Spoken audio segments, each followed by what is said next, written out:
Hey guys, welcome back to Chaotic TV. We're in Game 2 of this best of 3 series from Winners Round 1 of IPL5. In the bottom right of Entomb Valley, we have the pink Protoss playing for Light Esports. It is Caliber with the panda. Love that panda. In the top left at the cross position, we have the purple Zerg playing for WnrRnd1 Esports. It is Vortix under the IDs and motto. Now, something I forgot to do in the first game was tell you their Twitter accounts. They both have one, which is a rarity actually. Usually I'm casting and one of the players doesn't have a Twitter account. But besides that, WnrRnd1 Esports, Vortix is exactly what his Twitter account is. It's WnrRnd1, K-A-R-O-N-T 3, the number 3, underscore Vortix, V-O-R-T-I-X. His opponent is just his ID. It's CaliberLight. Very simple. You're looking at his ID right now. I will, of course, put these underneath the video so you can follow them if you enjoyed their play. Vortix is up right now in the series, 1-0 against him, and this map kind of breeds long games. Seeing as the game we saw against in the last match was, in the last set, was a very long game, simply because these two players went for max tech before attacking. It's not something you normally see. You don't normally see, at least in the Korean server, or at least in the Korean tournaments, you're going to see something like the players will do a little bit of pressure early on with a mid-game push, and then they'll go for the end game afterwards after losing a number of the armies and putting their opponent on the back foot, and then they'll just bring in this this last tech army to really just do some pressure. But are we going to actually see a photon cannon rush out of Caliber? No. Doesn't look like it. Looks like we're just going to see something at home. He's still scouting. He might actually use this to cannon a third if Vortix goes for a quick third again. He was able to put down his second hatchery because it's a 4-player map, and with the scouting, you almost always have to go for the wrong one just by the odds, and he was able to put down his hatchery before Caliber was able to pile and block him. Now the interesting thing about Entomb Valley, and this is for all you new players out there, if you're on the ladder, the positions that you can spawn in are not horizontal. So if Vortix is here, Caliber could not be here on the ladder. This version of the map, since it's a custom map for IPL, probably forced cross spawns, and hence their scouting up here was something that they just didn't know from the rules about the cross spawns. But on the ladder, you always want to scout down and over, because you can see vertical positions but not horizontal ones, and the vertical positions are the closer ones, so you want to be able to check there first in case there's like a 6 pool coming your way. So just for all these people who didn't know it, you saw both of these players scout up and then over, or down and then over in Vortex's case. So just something to keep in mind. If you have bad scouting instincts like myself, you do want to keep track of where things spawn on the map. Now on Antigua, you don't know how many times I've been cannon rushed or photon or 6-pooled because I scouted the wrong way, and it's just my cross to bear, I guess. I don't know if it's exactly that big a thing to be a cross, but we're gonna just continue with that phrasing. On something like Condemned Ridge, which is a huge map, it's very, very annoying actually to play on. You can have horizontal positions and therefore close by air positions, kind of like the old Metropolis or something like that. But what we're seeing out of these two players is again passive. We have the cannon and we have the 3 hatch coming over here for the Zerg player, so we're going to have to keep just kind of wasting time. Not wasting. We're seeing what these two players are going for. There's not going to be any kind of quick Stargate out of Caliber, so we're going to see a little bit of a difference this game. He's not going for Void Ray to clean up the Overlord in the back of his base. We see the Zergling. Very good scouting by Vortix to make sure that Caliber's not going for a quick third. If he started killing these rocks, it would probably be indicative of him going for a quick third. But we're going to see this Stalker clean up that Zergling right away. And if Vortix goes for another 4th, he probably shows that he's going to need all of the gas for another late game push, a late tech tree push with Broodlords or something like that. That was kind of something I forgot to recognize, because you don't normally see a 4th hatchery before mass roaches out of a lot of You can see a lot of infestors off of 3 gases and continued roach pressure, or you see Ling Mutabane, but it's normally against Terrans. Off of 3 bases, I don't normally see a 4th base before anything, but that's why he took it, is because he needed these gases. He needed the extra 2 gas income, which is about 120 every 3 drone trips is 120. Excuse me, no, it's 120 gas a minute. That's what I was trying to say. From each Vespene geyser, so it's 240, which is in 2 minutes. It's, you know, enough for over 4 brood lords, if I'm not mistaken with my math, which I almost always am. This sentry is getting a couple hits off on it. You can see that the rocks are being taken, and Vortix actually saw that the rocks are starting to be killed. The wall off over here with the extra gates is not unheard of, and it's almost pretty standard nowadays to wall off your other base if you're a passive player. Now the rocks over here for Vortix have not been killed, so if there's any kind of pressure in this natural or even in the 3rd killing off this very important mining base of Vortix, then Caliber is just going to be safe and sound, as Vortix units have to run all the way around, which is an extra 10 or 15 in-game seconds, which is plenty of time to snipe a hatchery if he's at all able to. Ooh, a hidden spire. I actually really like this. That's really clever of Vortix. I wonder if he's going to go for that late game. We see the 4th hatchery before he even hits 100 supply, so yeah, he's going to go for another late game push. On this map, it's actually not super awesome to go for broodlords. It's not like they're a bad choice, but a lot of the times you can use very quick armies like Blinkstalkers or something like that to, or even Zealot Warp Arounds, run-bys to take out very key structures or even bases and stop mining from a player who's going for a very slow, immobile army on this kind of map. Now, if he's going for something like Ling Mutabane, I would actually prefer it because it's very highly mobile, but that's probably my choice. He's going for a lot of Lings to do some early pressure. It looks like he's probably going to do a bit of a bust if he's got a Baneling Nest. He does not. Baneling busts have come back into a little bit of vogue against Protoss players. Now, he is not as far ahead on the supply. Oh, we just started 7 Mutalisks, and there goes the supply count. And we see this Warp Prism just going to be able to see all of these Lings positioned out in front, and the Lings are not chasing that Void Prism, so there's going to be, oh, there they go.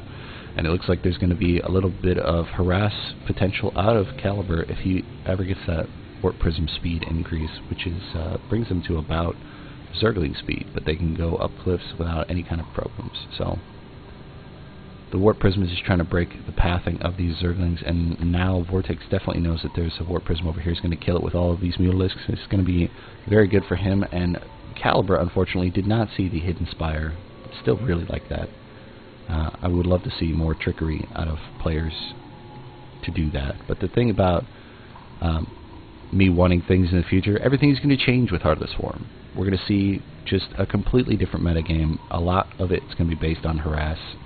From what I'm told, it's much like the original Wings of Liberty increase, when people went for very quick games as opposed to very long games, because they didn't know how to deal with the early harass, and they just wanted to put some hurt on their opponents before the opponents were able to put some punishment on them. And we already see that some of these Mutalisks were killed, and the resources lost are actually dead on.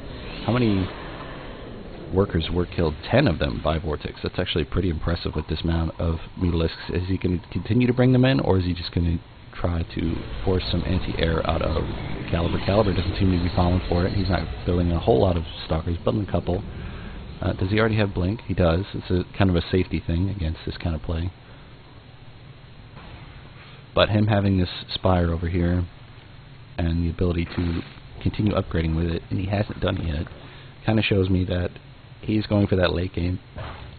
When his hive finishes, excuse my hiccuping, it's really annoying on my end too. But the Mutas are here to take map control, and he's going to continue his creep spread across the map, which is going to help him. Now it looks like there was a little bit of a forward pylon kill, and hence a supply block of Caliber, which is probably going to hurt him having to build this many pylons and catch up. Now you can see how quickly his production is, that he can, with warp gates, just completely max out however many pylons he continues to build. He could actually build probably enough to max out and then be completely maxed behind this. But we are going to see the Broodlord production begin as soon as this Greater Spire is finished. Although it's hidden, if it is ever spotted, it's going to be easily taken out by a couple of Zealots here and there. And the creep spread is pretty decent, but I would love to see a little bit more. And his injects aren't actually perfect. Come on, I want you to do another inject. Let's go, Vortix. Be that perfect guy. Did one inject on the last. But now we see the Spinecrawler wall is already coming across the map. That's actually pretty decent. If the super long route is taken here, the Overlord will see it most likely. At least a bunch of it. And it looks like Caliber is going to go try and take his own fourth. He's got enough Colossi here that the Broodlords won't be so perfect against them. If he has a low number of Broodlords, he can just use his extra Stalkers to blink underneath and start killing him, and then the Colossi, if he takes out the whole Zerg army, will just kill off these Spinecrawlers from a distance. The Adrenal Glands upgrade for Vortix is going to be very powerful against the Blink Stalkers, especially as Zerglings are already the key against Blink Stalkers, and Cracklings, as some people call these upgraded Zerglings, are going to be even more painful. Now we have 21 Spinecrawlers coming in. A lot of times you see that many Spinecrawlers and the player just uses it to go over max, but it looks like he's just putting down this many Spinecrawlers. Where? Putting a couple here. Wow, he's got 6 over here. Is he expanding again? No, he's just putting them down at home too. This Warp Prism is going to get shut down by continued Fungals and a couple of infested Terrans, and now Vortix has been shown. Oh, I just hit the back button. Just 10 seconds. Forgive me. We'll watch it from Caliber's side this time. He's got wow, 7 Colossi. Gonna melt any Broodling that comes down before it probably gets off of one hit. This many Broodlords is not going to be all that terrific. The Warp Prism would be a great harass unit, but it looks like Vortix is deciding to go forward with that before he's even maxed, which I'm not a big fan of.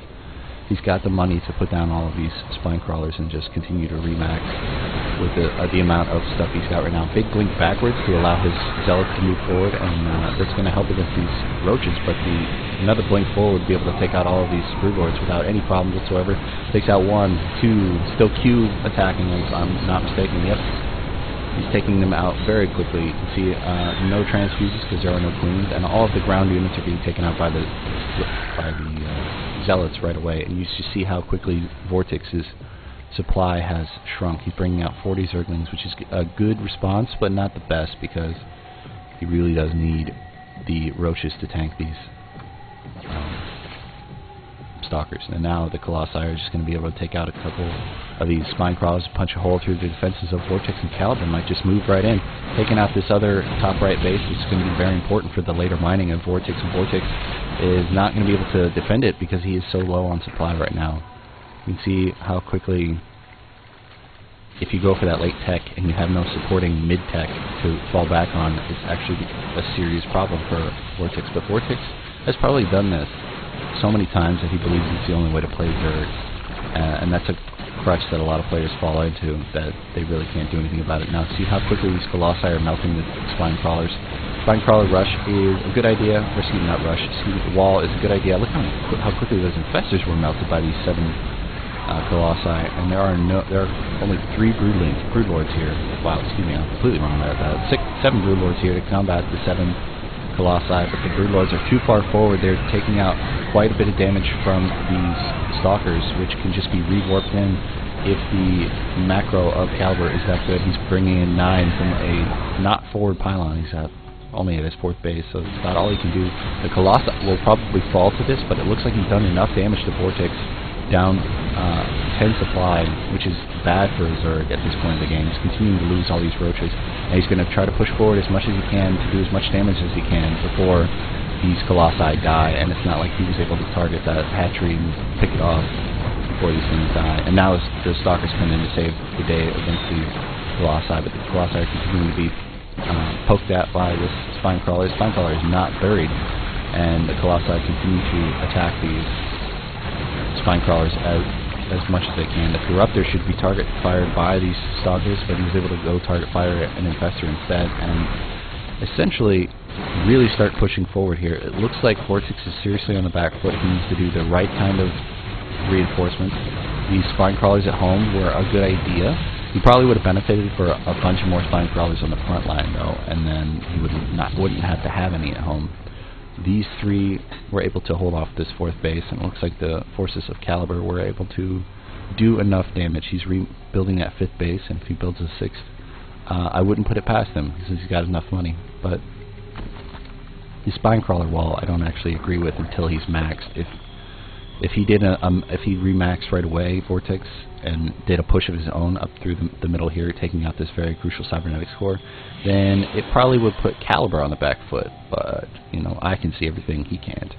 And when you have just been crushed like that, then you have a little bit of defense anxiety, and you start building a lot of stationary stuff like planetary fortresses and spine crawlers and photon cannons and stuff like that, because you're expecting another push right away.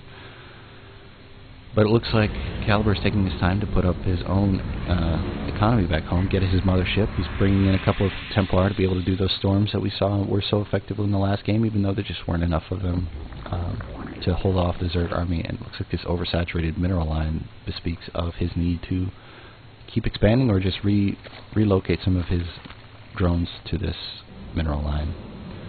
Now, Ventral Sax is an interesting choice out of Vortix. If he's going to do any kind of drop play, then I'll be a big fan of that. This Void Ray, if it takes a long route, will actually see this. Yeah, he's going to see this. He's on attack move position, so he's going to... Oh my god, he canceled it. Now he's going to check over here. Okay. He's going to see that there's a Greater Spire hidden over here, and it's only got one upgrade done on it, but he will be able to start taking that out, and this will be a target for future attacks by the Warp Prism, which now has speed, as you can see how quickly it's moving across. The Dark Shrines is going to come in, and he's probably going to use that to take out these this Greater Spire. If the Void Ray is actually killed by these Infestors, you can see how quickly the Void Ray is able to take it out. Big Fungal, and he's probably going to be able to save this. There are no creep connecting to it, so the Queens will not be able to kill that Void Ray. A couple of Dark Templar within are going to be able to do that just fine. The Templar turning into an Archon, it makes them so powerful against Zerglings. You can see that Zerglings only have 35, and a single blast from this Psionic Shockwave versus Zerglings is going to start melting them very quickly. You can see how many Void Rays, excuse me, Archons are here, and if he puts off one Vortex on the Broodlords, then he's just going to be SOL when he throws those Archons into the mix. You can see that Caliber is the one who's completely aggressive in this game, moving forward, taking out the very meager Spine Crawler defense here. Broodlings are getting wasted on these Zealots, and the Zealots need to continue to move forward. Their Ari is splitting on the Broodlords, which I'm a big fan of. He does take out some of these Infestors with that. The Archons need to move forward and into that toilet if he's going to do any kind of damage, but he looks like he's going to have this HALVE, this army, by just putting those Void Rays down, excuse me, the Vortex down. Getting confused with Void Rays, Vortex, and Vortex. But it looks like Vortex is going to be the one who takes out this army. The Mothership is down, the units from Caliber are down, and it looks like Vortex is going to be the one who's got the ability to move across the map right now. If he just remaxes with a whole bunch of Roaches and Lings and pushes forward, it's not going to be anything Caliber can do about this. The Zergling that was just melted here has seen that there is a fifth base, most likely. Let me check that vision. Yes, and a sixth base has been taken for Vortex, as he's not put one down over here. Oh, Dark Templar, what's going to be doing the damage against Vortex right now? He's able to take out that. He's got 10 kills, 11 kills. He's going to take out this. That's probably the only thing I've ever seen that takes out. Oh wow, this is a great move. Having that Dark Templar for safety's sake, and he's going to go drop it in the main to take out what? He's already taken out the Hive. I can't believe I missed that. Wow, Vortex, he's got so much supply. If he went for a base race, he would probably actually do him some good. And it looks like he's going to do just that. He's got such a better supply. These Dark Templar, however, are going to be the things that take out the key structures of Vortex that he can't remax if he loses the army he's got so far. And a couple of Dark Templar are dead. Another one here is to kill any drones that do come by. And it looks like we're going to have to watch this last battle of the game maybe last battle. I don't know. I really don't expect Vortix to do anything after this. It's going to be do or die for him right now. You can see how quickly Infestors have had their infested Terrans being melted. Big storms on them, doing a lot more damage and probably individual feedback since they've already spent all of their energy on the infested Terrans. The killed Overseers is actually supply blocked Vortix, which is a big problem for him because he doesn't have the economy he really needs to start bringing those back online. And this pylon is the only thing. Okay, there's not. I was thinking it's the only thing powering those photon cannons. This mothership core was key and crucial in that it's completely invisible buying everything. Now these infested Terrans are basically target firing it. You can see how quickly they got melted by the Colossi in the back. The Broodlords are not enough, and Caliber takes game 2, evening up the series 1-1 in this best of 3 from Winners Round 1 of IPL5. Again, I'm going to put their Twitter accounts in the bottom underneath the video. Hope you guys enjoyed this. We're going to move right into game 3, see who takes this series and moves on to Winners Round 2 in just a second on Chaotic TV. Thanks for watching.